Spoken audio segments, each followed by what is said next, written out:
c'est le plan qui représente une partie du réseau de Brahma Bio, 7 km sur les 11 qui existent. Brahma Bio se développe dans... Daniel André and his friends are about to embark on an expedition beneath the Cevennes in the south of France. Their route will take them across the Camprieux plateau as they trace the path of the subterranean stream, the Borneur, through lakes and waterfalls. They will return to daylight 700 meters further on at the Brahma Bio waterfall, some 90 meters below their point of departure.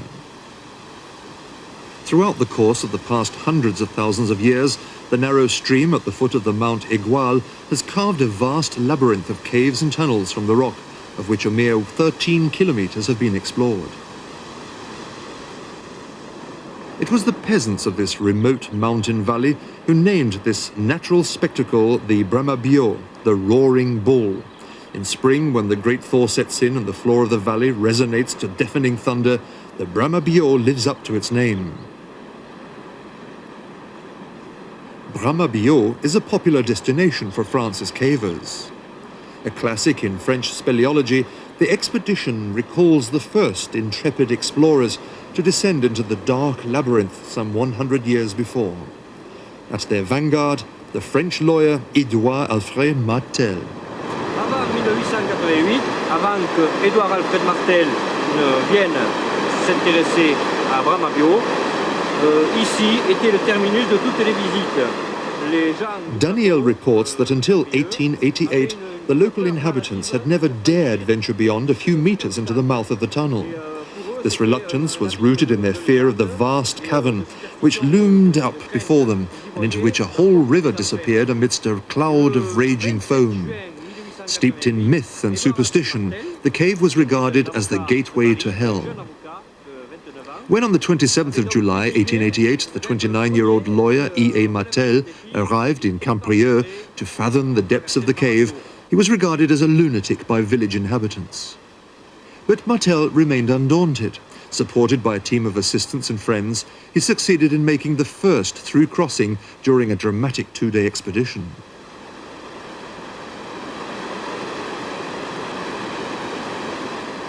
Since this time, generations of cavers and speleologists have explored every last crevice of the caves. They have discovered previously unknown tunnels, minerals and fossils, and unearthed traces of prehistoric man.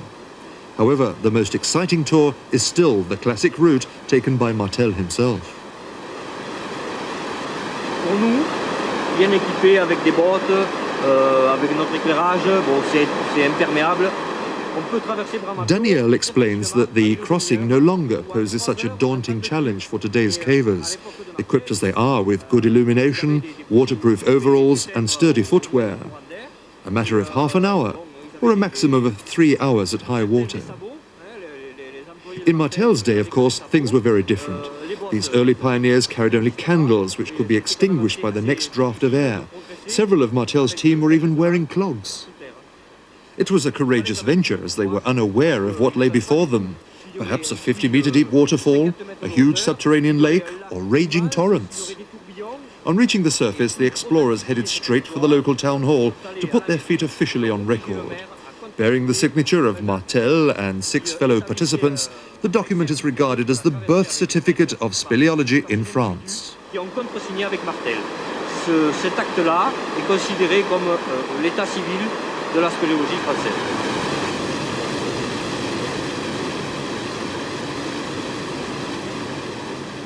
For Martel, the crossing of the Brahma Bio marked the beginning of one of the most astonishing scientific careers in France at the turn of the century.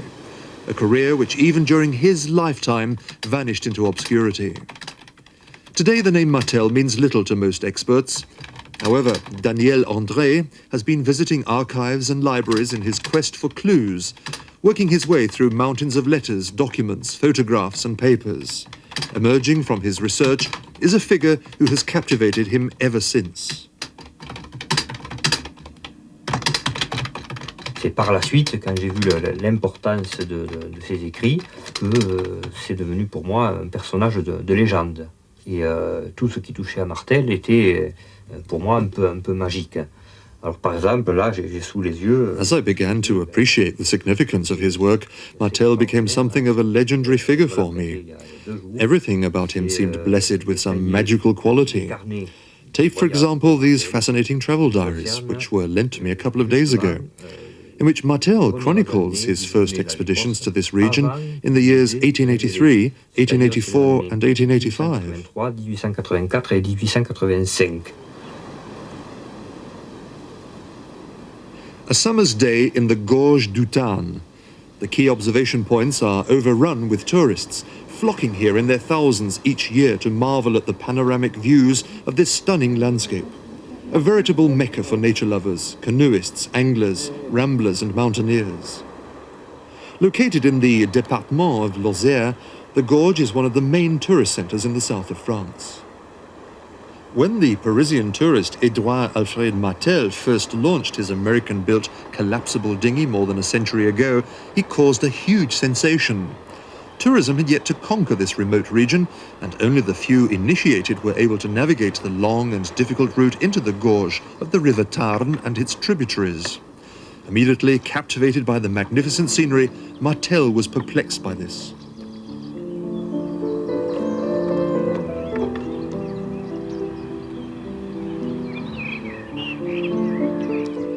The country the French visit least is France itself.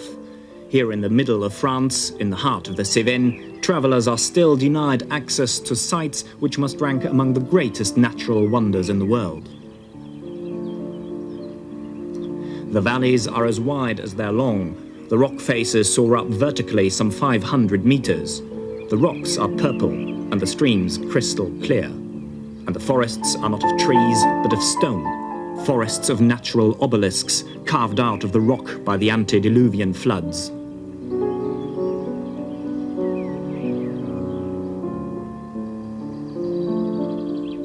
Yet these marvels, which are there for all to see under the piercing glare of the sun, do not represent the most significant features of this landscape. The true essence lies hidden from the blue sky, deep in the bowels of the earth. Here are natural wonders of inconceivable beauty. Kilometre-long caverns, full of huge stalactites and stalagmites, subterranean rivers and lakes in a shimmering bed of crystal. A dark and mysterious realm which, cast in the eerie glow of the magnesium lamp, is transfigured into a magical palace, a fantastic spectacle just waiting to be discovered.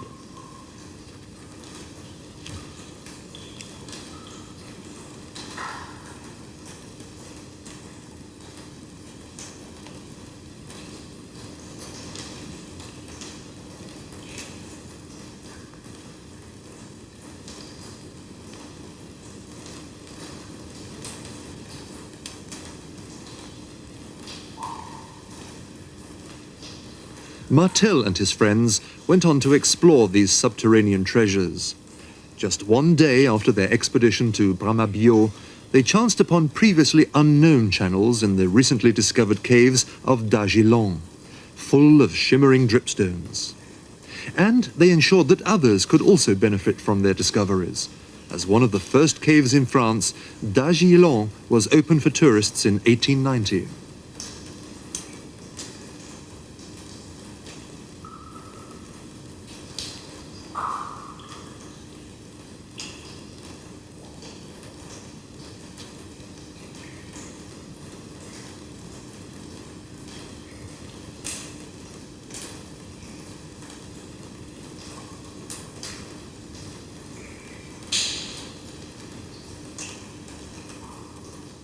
Apart from the caves, the pioneering group of Parisian tourists were also struck by the beauty of the surrounding landscape, which they set about exploring. They concentrated on the rugged barren plateaus of the Cosse, on whose arid soil a number of farmers struggled to eke out a modest living. Aware of the region's relative obscurity, Martel resolved to publicize the landscape's natural attractions. Is it not a peaceful and beneficial kind of patriotism to scour one's native country for sites unjustly neglected by the mass of visitors? Isn't it right to beat the drum for our fellow countrymen who have yet to exploit the commercial potential of the spectacular natural assets? When the Swiss opened up the magnificent mountain ranges, they brought prosperity and progress to the most remote valleys. This must also take place in the Lozère department.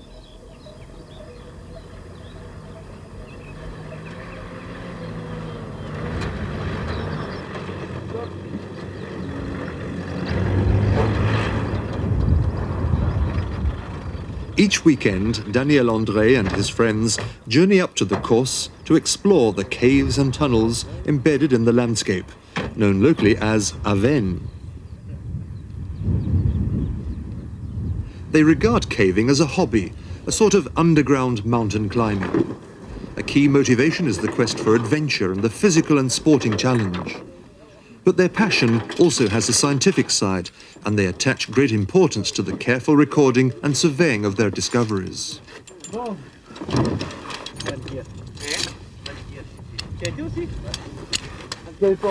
They maintain close contact with scientists. Since caves tend to preserve clues to the Earth's history far better than at the surface, they constitute a sheer inexhaustible field of research for geoscientists. Consequently, these amateur cavers and their sophisticated equipment serve as indispensable partners for geologists and hydrologists, who, without their assistance, would find it difficult to gain access to these hidden treasures.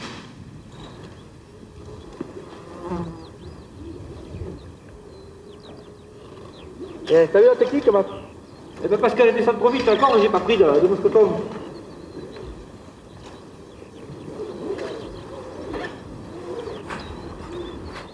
Modern caving is very much a high-tech pursuit. The explorers slide down on nylon ropes into the depths and make the subsequent ascent using crampons, an efficient technique with which cavers have descended to well over 1,000 meters.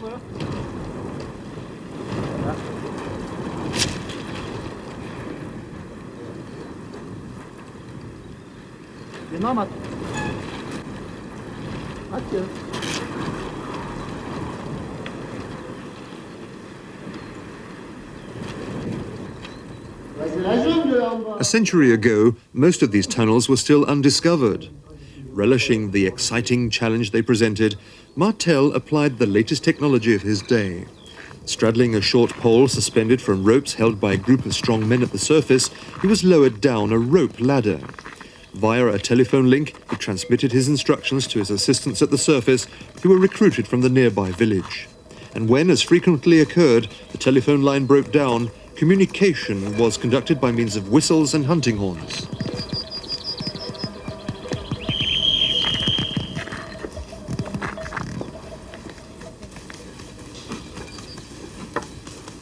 Such methods proved successful. Martel and his team proceeded to conquer numerous tunnels, previously deemed impassable, some extending to depths of 100 meters and more. From 1888 onwards, Martel organized annual expeditions to almost all known cave regions throughout France. And almost invariably, Martel was accompanied by his friend Rudeau, who, equipped with drawing pencils and sketchpad, served as the team's pictorial reporter.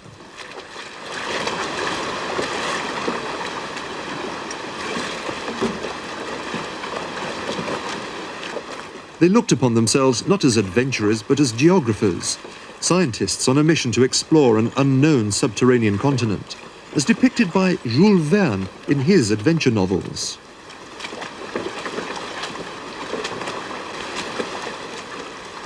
Often they had to master dramatic and dangerous situations, comparable to those encountered by the great explorers on their expeditions to darkest Africa, or to the land of the eternal ice.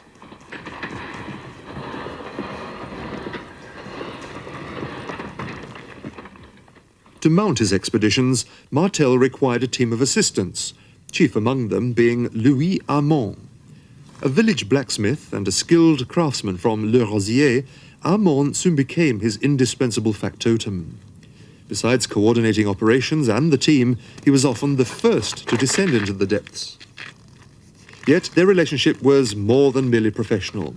Transcending social barriers, the upper-class Parisian and the village blacksmith Armand became lifelong friends.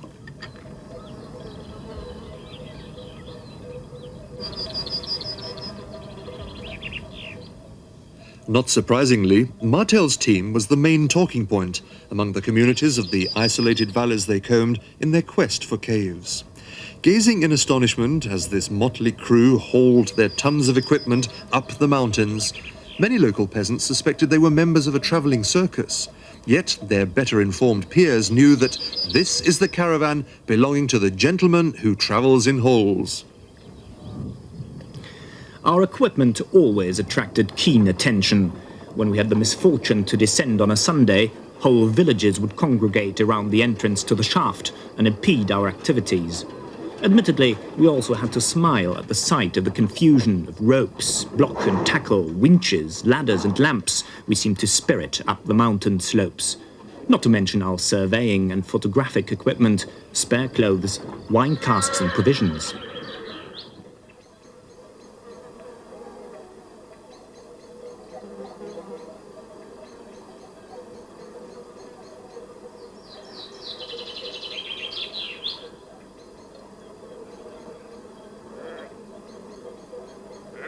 When we descended into the abyss, the old women would cross themselves and intone between recitations of the Lord's Prayer.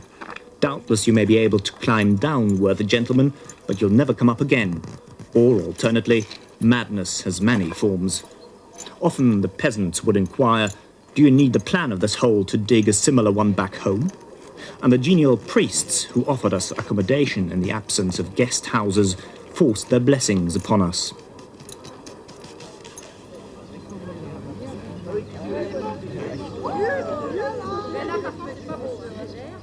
The region's main attraction lies in the Coste de Grandmar, a few kilometers south of the Dordogne in southwest France. Padirac, arguably Martel's most important discovery. In 1889, 1 year after their successful expedition in Bramah-Biot, Martel and his team stood peering into the mouth of the 90-meter deep shaft. I am the first to descend. After 8 minutes, I arrive at the bottom of the ladder. I unfasten the rope and raise my head. What a fantastic sight! I feel as if I'm enclosed within the tube of a telescope pointing up towards the blue sky. The walls of the tunnel are illuminated by the reflection of the vertical shaft of light in a way I've never seen before. I can just make out the tiny heads of my colleagues lying prostrate on the ground to peer down at me over the edge of the shaft. And connecting us, like a spider's black thread, is the telephone cable, my only link to the living world.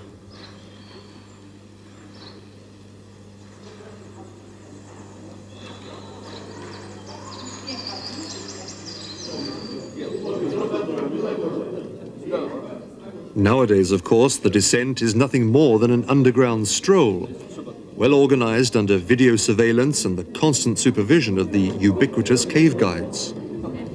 After advancing some 400 meters, Martel's progress is halted by a lake. He then returns to the surface, planning to continue his exploration in a collapsible dinghy. After a restless night plagued by nightmares, he once again descends into the shaft.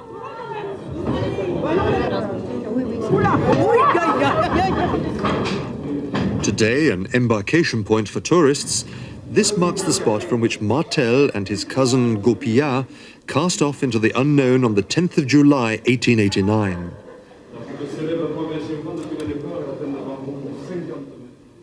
Looming up before our astonished eyes is a vast avenue, measuring some 10 by 40 meters in height and 5 by 10 meters in width.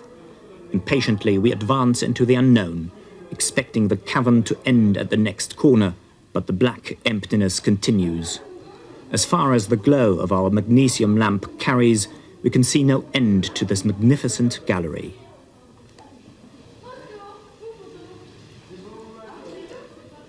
We were both struck with an inexplicable feeling of fear. No human being before us had penetrated down to such depths. No one knows where we're going or what we will see. We're alone, 2 men in a boat, cut off from the living world. Is this all a dream? We ask ourselves.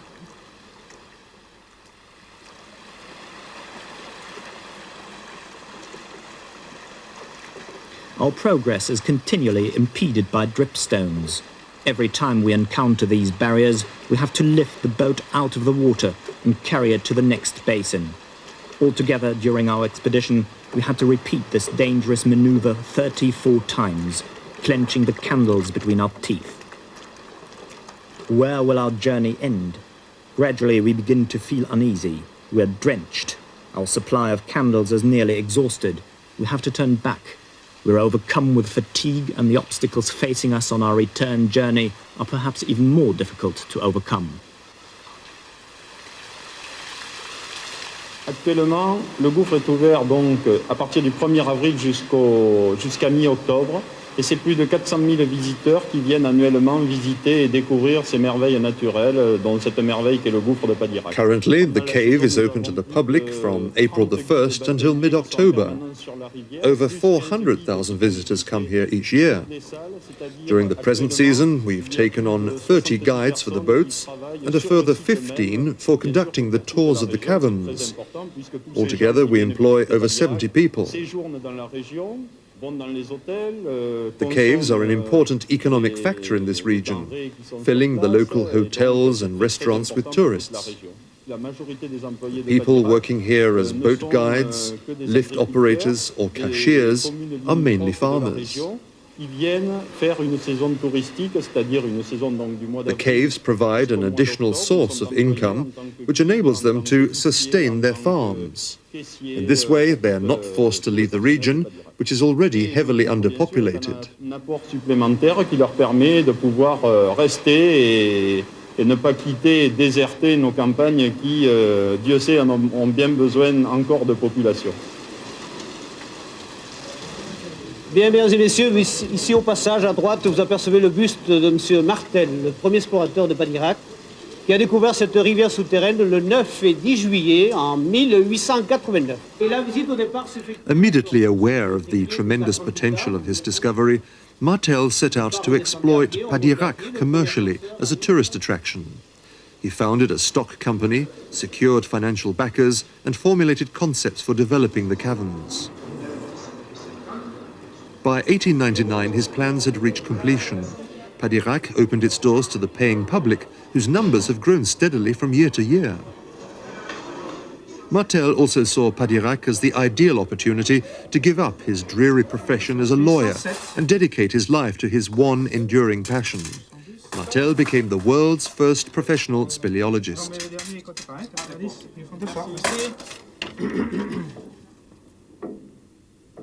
As time progressed, Martel travelled even further afield, launching ever new expeditions even abroad.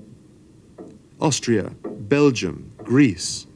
Expedition followed expedition. In scientific terms, his explorations yielded thousands of photographs and drawings, and a sheer unmanageable mountain of articles and lectures. From his research, Martel soon realized that the formation of karst landscapes and caves was not a specific local phenomenon, but is subject to the same universal physical and chemical laws throughout the world. Referred to as speleology, this new scientific discipline rapidly gained a substantial following. The journal Spelunke was launched, still regarded as one of the most distinguished expert publications of its kind. Increasingly, Martel was commissioned by government ministries and authorities to explore subterranean water reserves.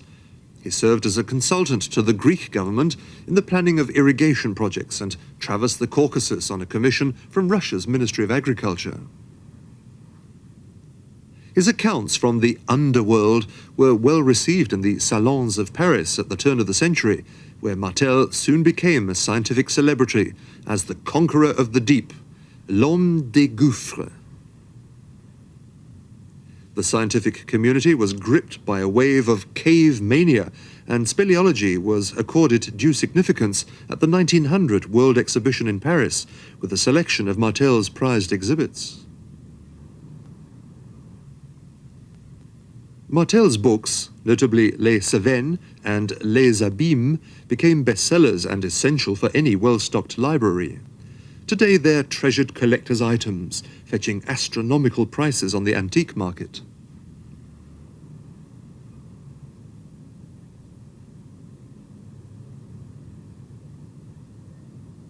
Some people think that his success was quite largely due to his technology.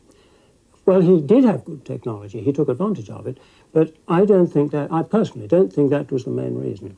After all, Shakespeare, Goethe, Corneille, they didn't go down caves, but they did quite well without computers.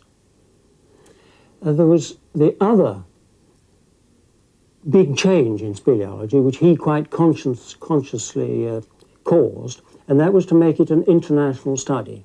He himself visited 20 countries, 20-odd countries, lecturing. And in each of these, he encouraged, if a society did not already exist for cave exploration, he encouraged the people to create one. He communicated, inspired is a better word, the individual people he met, so that his French Société de Spéléologie had, for nearly all its life, a quarter of its members from outside France. By the end of his time, and he had many years, not just skill, ability, drive, he had years as well. By the end, speleology was an international, rapidly moving subject, as it still is.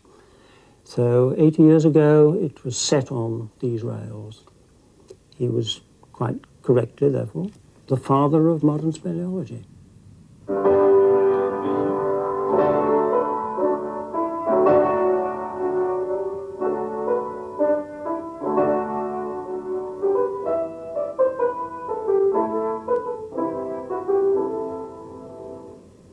Having made an intensive study of Martel's books, the French film director Martin Figère has produced two unusual films.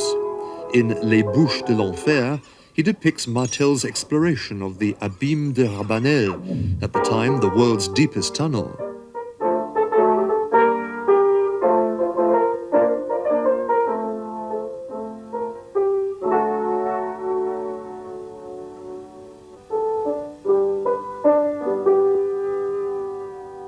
L'époque à laquelle Martel a fait ses explorations correspondait, à quelques années près, à une autre grande exploration, une autre grande découverte qui se faisait à l'époque, qui était le cinéma. Au moment où Martel At the time Martel was making his discoveries, the cinema was being invented.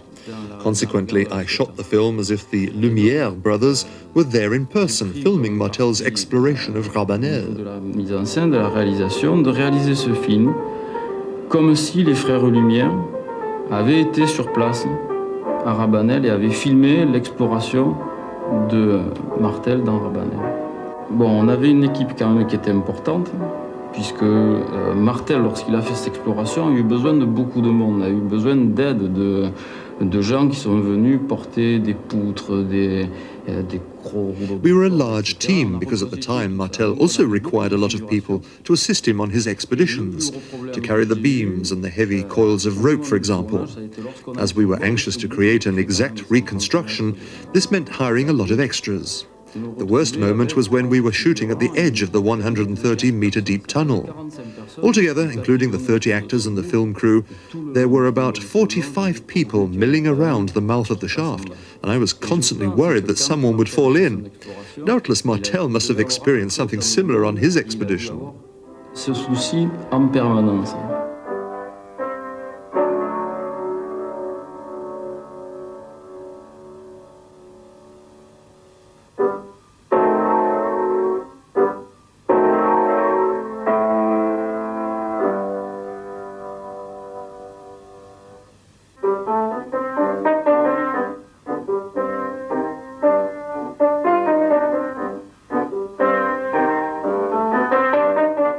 Et le plus gros problème, en fait, il n'a pas été posé à l'équipe technique, je dirais. Il a été posé aux comédiens, à ceux qui ont joué. Yet it wasn't the crew, but the cast which had to endure the greatest difficulties. Once François-Henri, who played the part of Martel, was trapped for hours in the tunnel, perched on his narrow pole. The hemp rope, which tends to rotate, had become ensnared. I expect he gained an unwelcome insight into what Martel must have gone through some 100 years previously.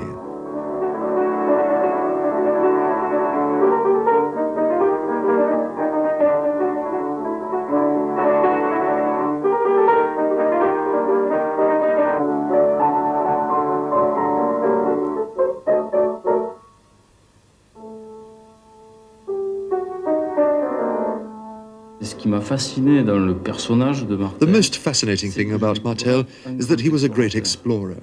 Not an adventurer in the manner of today's adrenaline junkies, but an explorer setting out to charter an unknown world. C'était un explorateur qui partait à la découverte d'un monde inconnu.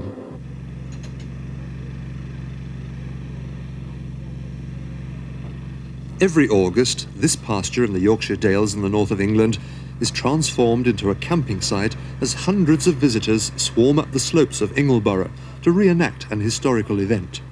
The first descent into the perilous hole of Gaping Gill. The journey down is effected by means of a winch and open to anyone willing to pay £5 into the coffers of the local potholing club. This fee only covers the return trip. The descent is free of charge.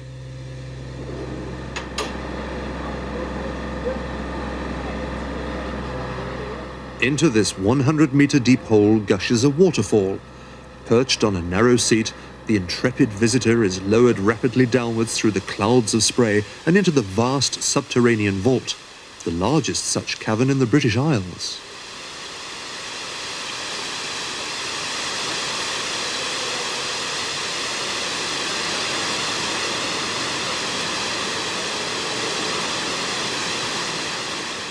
The descent of the entrance tunnel shaft at Gaping Gill is among England's most spectacular potholing experiences. In the middle of the last century, a team of British mountaineers attempted to reach the floor. It was all in vain. Midway, the raging torrent forced even the most courageous of their number to give up and return to the surface.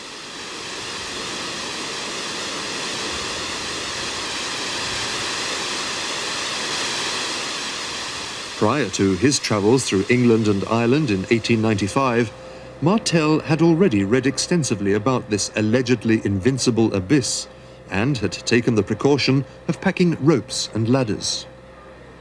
Deprived of the assistance of my devoted Armand, it fell to me to supervise single-handedly the interminable preparations.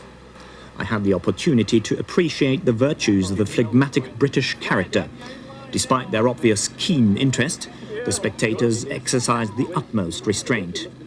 Nothing disturbed the relaying of my instructions, nor were my preparations hindered by any misguided offers of assistance. I remembered how often we'd wished such self-discipline from the unruly inhabitants of southern France, where we almost came to blows with the village youth. Seemingly mindless of the acute danger, they even once insisted on turning the area surrounding the mouth of the shaft into a dance floor, accompanied by a violin and accordion playing so loudly that we were unable to make ourselves understood over the telephone. In short, my audience at Gaping Gill was certainly the most orderly and restrained I've ever experienced.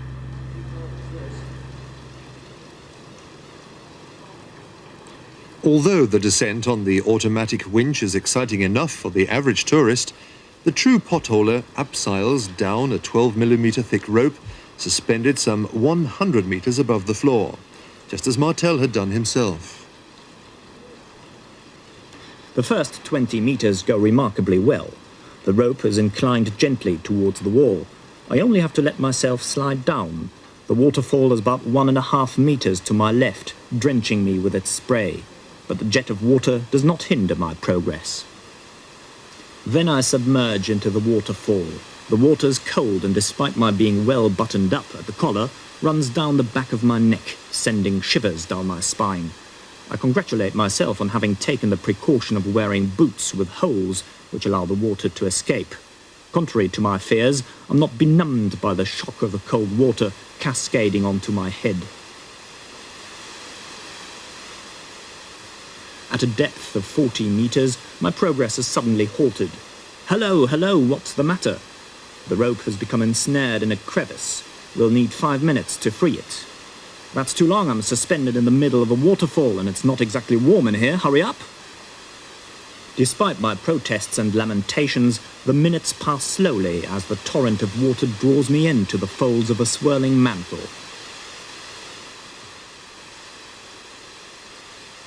Suddenly, at a depth of 70 meters, the shaft widens.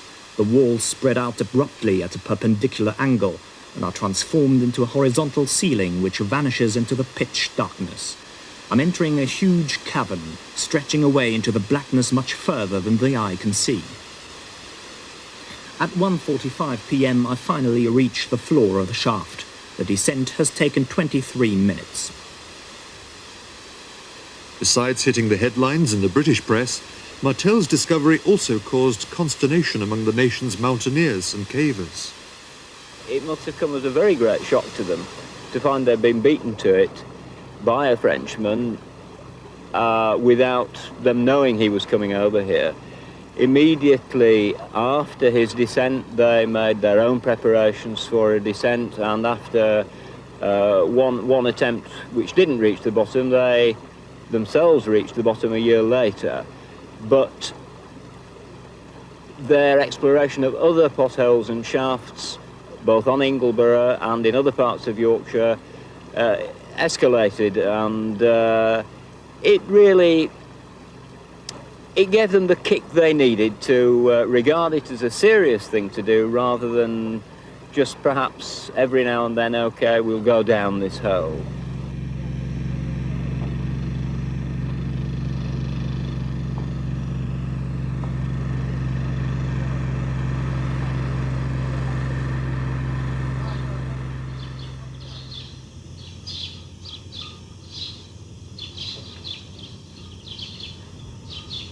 Around 1890, news of Martel's caving feats eventually reached this country estate on the island of Majorca.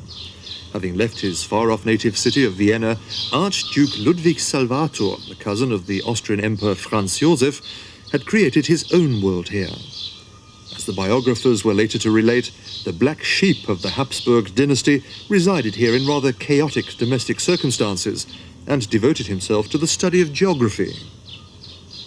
It did not escape the Archduke's attention that the greater part of the island was composed of limestone, the same mineral from which the fantastic caves in France and Slovenia were formed. Consequently, he invited Martel to come and explore that island's subterranean structure. On the 6th of September 1896, Martel arrived in Majorca, accompanied by Louis Armand. Words cannot express the splendid reception and support I was accorded by the genial and enlightened Archduke, who has created the perfect refuge for himself on Miramar. Archduke Louis Salvator is not only a scholar, but a lover of the arts and a patron. By virtue of his grace and magnanimity, he has become the uncrowned king of the island. The mere mention of his name on Majorca opens all doors and hearts.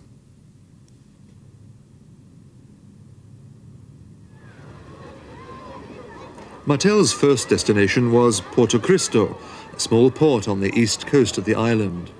The Archduke's estate manager was assigned to meet Martel and Armand on their arrival and to tender to all their needs. An unaccustomed and almost embarrassing experience for the village blacksmith Armand to be waited on in such luxurious surroundings. Several caves were known to be located along the coast, although none had ever been explored. On the morning of the 10th of September 1896, Martel and Armand cast off in their collapsible dinghy into the lake at Cueva del Drac, which stretches away before them into the pitch darkness.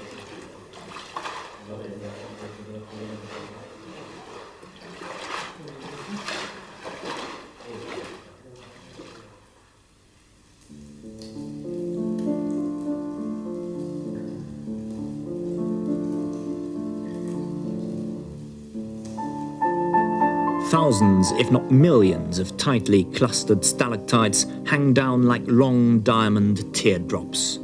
Reaching down to almost touch the surface, they form perfect reflection on the water, creating the impression as if the boat were suspended between two pine forests.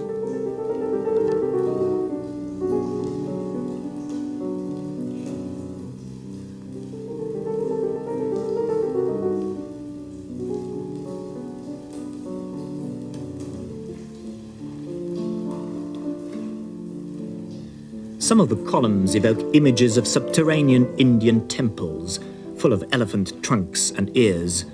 Others resemble Egyptian capitals and pyramids of intricately entwined lotus leaves. Silently we navigate the boat between these islets and baldachins, careful to avoid breaking off one of these delicate needles with our paddle.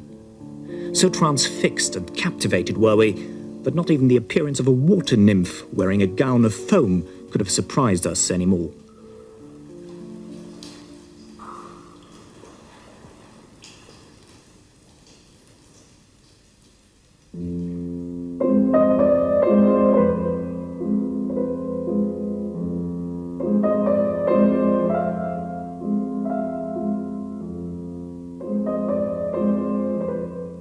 In front of us lies another marvel, a veritable calcite jungle whose branches soar up to the ceiling. Too numerous to count, they're not more than a metre apart. This luxurious labyrinth abounds in all shapes and forms. Candles and rows of organ pipes, tapestries and banners, sea urchins and corals. To our chagrin, we have to destroy some of them in order to clear a path through. Surrounding us on all sides, radiating in the glow of the magnesium lamp, are marble cascades, rows of organ pipes, lace curtains, and crystal chandeliers. And all this splendour is made of just one substance, calcium carbonate, sculptured by one artist, drops of water, a truly unforgettable spectacle.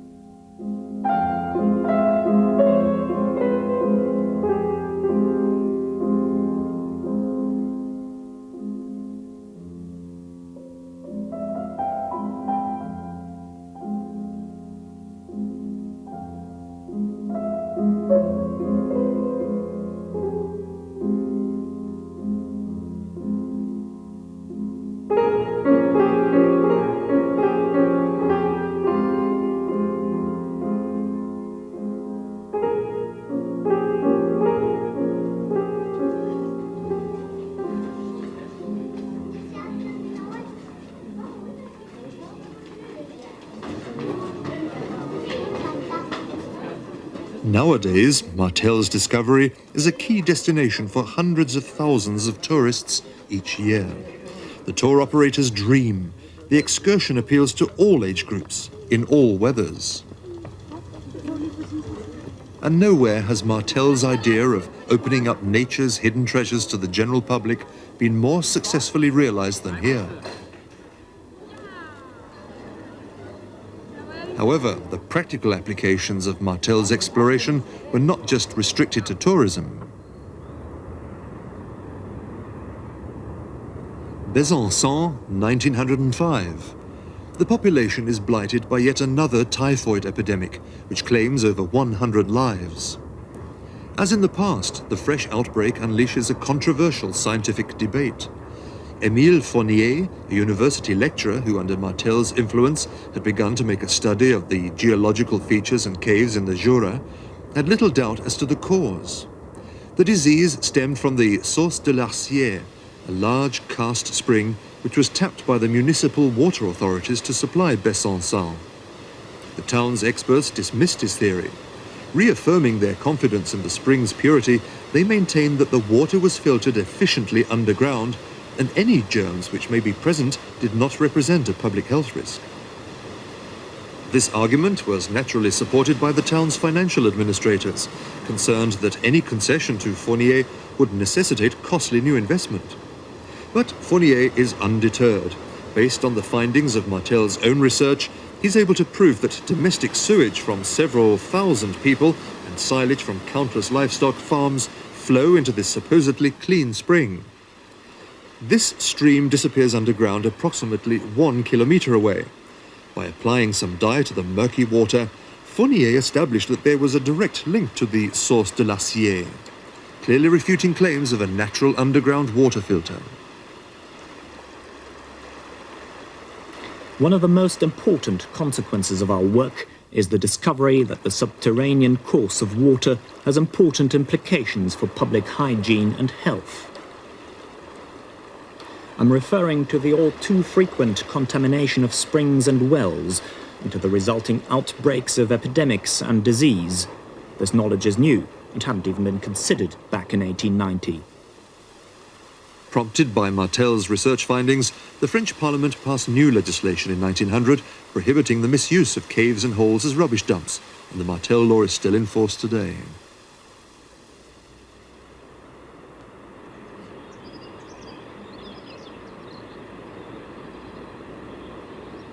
It's an astonishing fact that at the turn of the century, many regions, even at the heart of Europe, were still terra incognita to geographers.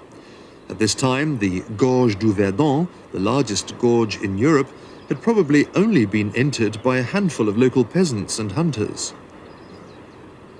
The majority of the population of this rugged region in the Haute-Provence had little inclination to climb down the vertical rock face into the gorge several hundred meters below, and geographers were generally content to cast a fearful glance down into the abyss. The Gorge du Verdon was quite literally a blank spot on the map.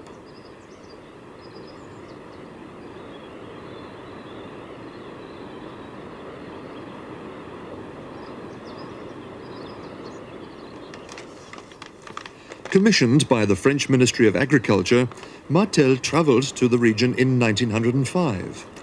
His task was to explore the subterranean water reservoirs and investigate the numerous channels and gorges.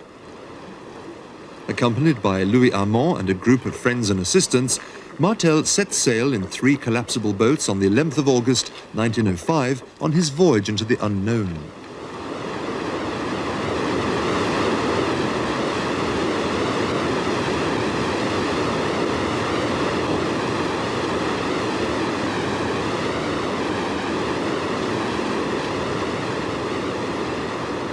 Alone the mouth of the gorge augured badly for our lightweight boats. An enormous rock divided the current, creating turbulent whirlpools at the rock face. We were so preoccupied with paddling the boat clear of the rocks through the torrent that we can hardly remember anything of the journey. We're at the bottom of a veritable tunnel. Our outstretched arms can almost touch the walls, which tower up to a height of some 400 meters. Up above the sun is shining, here below in our aquatic dungeon, it is almost night time, an awesome, unimaginable spectacle.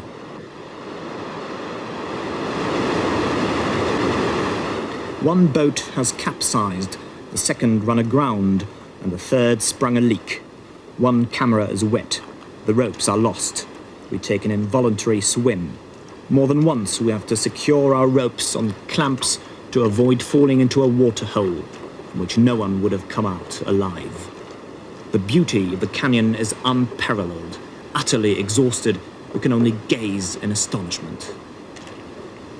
The silhouettes of the figures fashioned from the rock by the water are beyond imagination.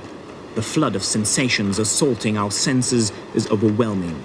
One would have to traverse the canyon 20 times before one could claim to have really seen it. In the 30s, the Touring Club de France, founded by Martel, launched a project to open up the Verdon to the average tourist, and a path through a section of the gorge has been named after him. In the ensuing years, hundreds of thousands of people have walked along the Sentier Martel to marvel at the Verdon.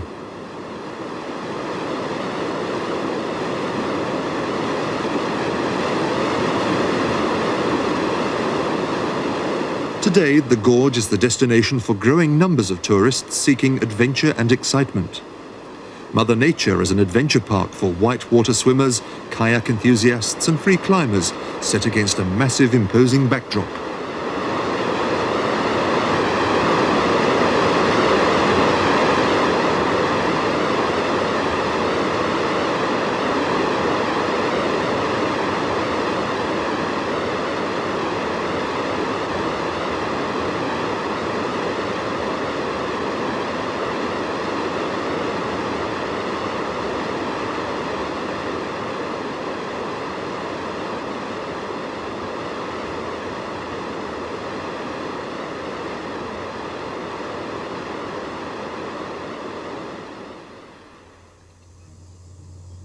September 1897. Martel's annual research expedition to Le Rosier, a small village at the mouth of the Gorge du Tarn, is nearing completion. The results are modest. No sensational discoveries, only insignificant holes ending in mud and clay. In Hôtel des Voyageurs, Martel is preparing for his departure. However, Armand is keen to go up to the course one last time, claiming that he has spotted a promising hole he wishes to explore. Martel is less than enthusiastic. The region holds little prospect of any major discoveries. But finally, Martel gives in to Armand's insistent request. On the 19th of September 1897, they travel up to the Cos Méjean. By midday, the team and the equipment are assembled around the mouth of the hole. The ladders are lowered and Armand begins his descent. The reports he relays back to the surface via the telephone are initially greeted with astonishment, then jubilation. In front of him looms a huge cavern containing a dense jungle of dripstones. His descent marks the discovery of one of France's, if not the world's, greatest natural wonders, the Havin Armand.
Immediately mindful of the economic potential of their latest discovery, Martel was anxious that his friend Armand should share in the rewards. Consequently, Martel ensured that his friend was granted exploitation rights for the caves. However, at this time, regular guided tours were impossible because the 80-meter deep entrance tunnel had to be negotiated to reach the cavern. This obstacle remained for the next 30 years. As one of the few surviving witnesses, Albert Covelier recalls only one paying visitor until well into the 1920s. Tant que je me souvienne, il y avait un monsieur qui venait tous les ans, je crois de la région de Montluçon. Il venait tous les ans. There was a gentleman from Montluçon who returned each year. Back in those days, the cave could only be accessed using a rope ladder. My father provided the car for transporting the ladders and the 5 or 6 assistants. And Mrs. Armand prepared the picnic, invariably a leg of lamb. Et Madame Armand, Irma, amenait le casse-croûte, qui se composait d'un gigot. Il paraît qu'il y avait un gigot chaque fois. Et